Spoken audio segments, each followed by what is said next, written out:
From the outside, Kofi and Adwoa seemed to have the perfect life. They were the kind of couple that neighbors admired, hardworking, friendly, and deeply committed to raising their two boys, Nana and Kojo.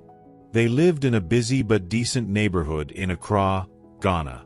Kofi was a respected bank manager, while Adwoa managed a small fashion boutique not far from their home. Together, they had built a seemingly strong foundation, and their family photos smiled back from every corner of their house. But the truth has a way of hiding in plain sight. Kofi had met Adwoa at a youth conference. She had been vibrant, outspoken, and full of dreams. He was quieter but had a firm presence, the type of man who didn't need to talk too much to be noticed. It wasn't long before love blossomed, and after 2 years of dating, they married. 7 years later, Kofi often found himself wondering where that spark had gone. Adwoa seemed more distant lately, always on her phone, distracted and defensive when he asked simple questions. He didn't want to suspect anything. He believed in his wife, in their family. But the uneasiness kept growing. One night, after putting the boys to bed, Kofi noticed Adwoa whispering on the phone. As soon as she saw him, she hung up quickly. When he asked who it was, she just smiled and said, "Just Amma, from the boutique. We're preparing for a new shipment." Something didn't feel right. Weeks passed, but the tension didn't. Then came the day that changed everything. A friend at work casually brought up a topic about DNA tests and how a guy found out his children weren't biologically his. They laughed about it, but something inside Kofi froze. That night, he couldn't sleep. The next morning, he booked a private paternity test. He didn't want to believe it. It was just to clear the thought from his mind. He waited 3 agonizing weeks for the results. When they arrived, he opened the envelope slowly, as if somehow that would soften the blow. His heart raced, and his hands trembled. As he read the paper, his entire world crumbled. Probability of paternity, 0.00%. Not for one child, but for both. He sat in silence for what felt like forever. The boys, Nana and Kojo. He had fed them, changed their diapers, taken them to school, taught them how to ride bicycles. They were his life.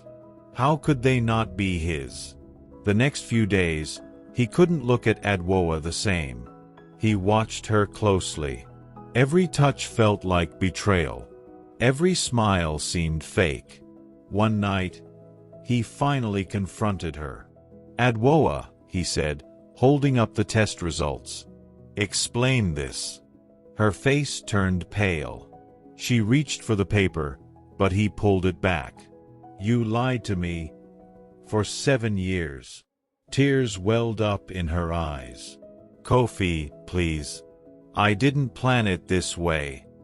He stood silently, waiting. "It was a mistake," she whispered. "It happened before we got married. I thought they were yours. I hoped they were yours." His heart sank. "Both of them." She broke down. "It was Kwame, your friend. We were young.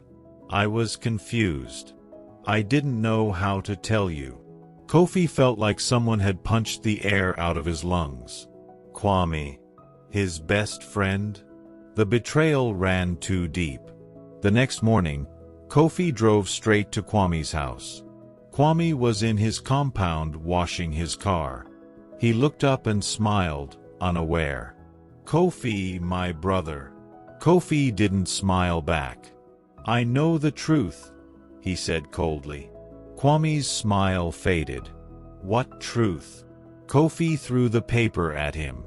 "You stole my family." Kwame's eyes scanned the document. Then silence. "I didn't know, Kofi. I swear. Adwoa and it was before you guys got serious. I thought she had moved on." Kofi clenched his jaw. "But she didn't. And neither did you." He left before things turned violent. His heart was broken, but he needed time to think. Back home, the boys ran to him like nothing had changed. "Daddy!" He knelt and hugged them, tears streaming down his face. They weren't his by blood, but they knew him as father. He raised them. He loved them. He couldn't just abandon them. But something had to change. That night, he asked Adwoa to leave. "I need time," he said.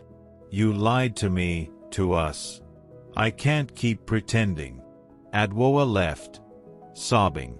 Over the following weeks, Kofi fell into a depression. He questioned his worth, his role as a man, his judgment. But slowly, through prayer and support from his church and counselor, he began to heal. One Sunday morning, he saw the boys playing in the churchyard. He realized that his love for them hadn't changed. They were innocent. They didn't choose this mess. He took them in again, not because he had to, but because he wanted to. As for Adwoa, she apologized again and again. She begged to come back, but Kofi had made peace with moving on. Trust, once broken that deeply, couldn't be easily rebuilt. Kwame moved out of town. The shame was too much. Kofi focused on raising the boys with love and truth. As they grew older, he told them the story, not with bitterness, but with honesty. He taught them that being a father was more than biology. It was sacrifice. It was presence. Lesson. Sometimes the people closest to you carry the deepest secrets. Betrayal can come quietly, hidden under years of smiles. But even in betrayal, there's a choice, to become bitter or to grow stronger. Moral. Truth always finds its way to the light. And fatherhood isn't just about blood, it's about heart. If this story moved you, please like, share, and subscribe to the channel. Stay strong, love deeply, and trust carefully.